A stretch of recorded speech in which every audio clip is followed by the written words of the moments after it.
Welcome to Your Brain on Porn. This presentation replaces the original, which was uploaded over 4 years ago. The material here is current as of March 2015. Let's get a few things out of the way. Number one, I am all for free speech and free will and don't want to ban porn. Number two, I am not religious. Number three, this presentation is not about masturbation or ejaculation. It's about the effects of internet porn. This presentation briefly covers the science behind the other porn experiment. This experiment involves hundreds of thousands of individuals from around the globe eliminating a single variable, which is internet porn. Here are some of the symptoms and conditions that eventually improve or remit. Notice remit in red. Now I'll say this again. These are conditions and symptoms that can heal or significantly improve when porn is removed. First, we have chronic ED, anorgasmia, and delayed ejaculation. Unexplained sexual dysfunctions are the prime motivators for guys to quit. Surprisingly, young guys who grew up using internet porn often need longer to heal their porn-induced ED. Common unexpected benefits include brain fog clearing up and improved concentration. Some diagnosed with ADHD see significant improvements. I want to point out that most of the symptoms I list here often get worse for a bit before they improve.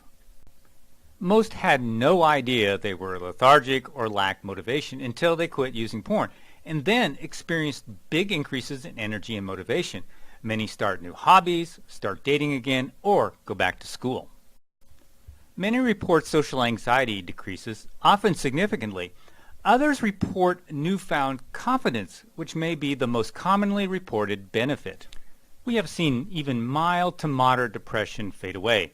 As for emotional numbness, most report that they feel far more emotion, or feel more connection to others, or colors seem brighter, dreams are more vivid, and creativity surges. Declining interest in real partners can mean loss of libido, or you no longer feel that spark in your relationship, or you have little motivation to date. When these reverse, libido returns, husbands find their wives very interesting, and real sex starts to feel good again.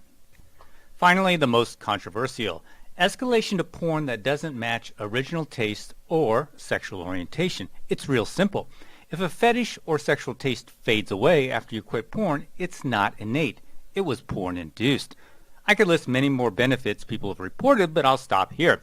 Now, how could internet porn use lead to such a diverse collection of symptoms and conditions?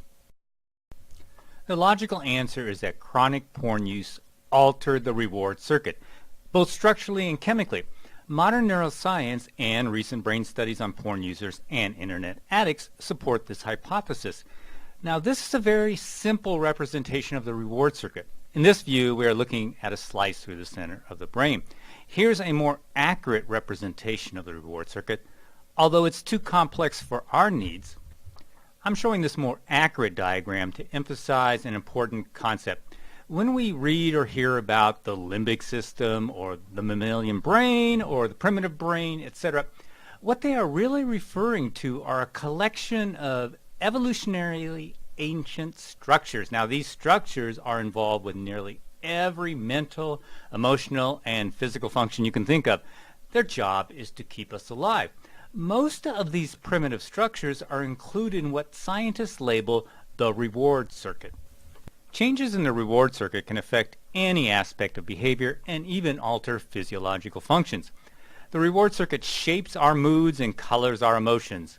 Anxiety, euphoria, fear, joy, and rage all arise from these evolutionarily ancient structures.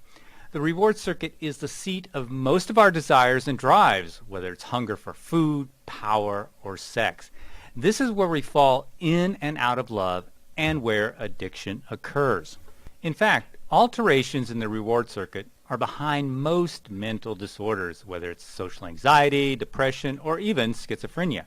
Finally, reward circuit structures such as the hypothalamus and amygdala influence or control major functions such as male sexual behavior, erections, and many aspects of the endocrine system and the autonomic nervous system. The bottom line is that chemical or structural changes in the reward circuit can result in wide and varying effects. At its most basic, the reward circuit urges us to seek pleasure and avoid pain. Survival depends on avoidance of pain, physical and emotional, and the repetition of pleasure.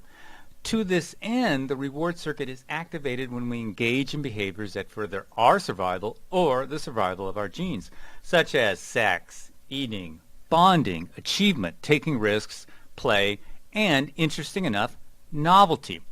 Reward circuit activation for novelty was meant to make your ancestors inquisitive, so they found new territories, new food sources, and, of course, novel mates. Novelty is what makes the internet so compelling.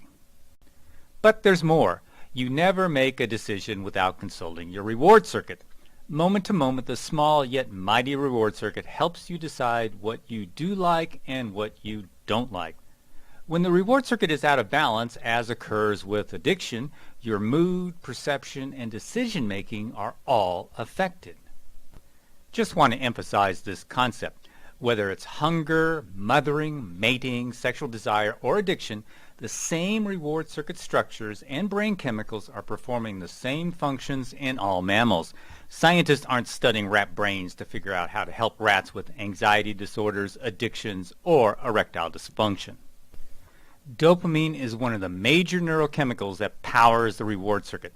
Think of the reward circuit as the engine that drives our most basic behaviors, and dopamine as the gas. Dopamine is the craving neurochemical. Its message is, I've got to have it, whatever it is, whether it's the next potato chip or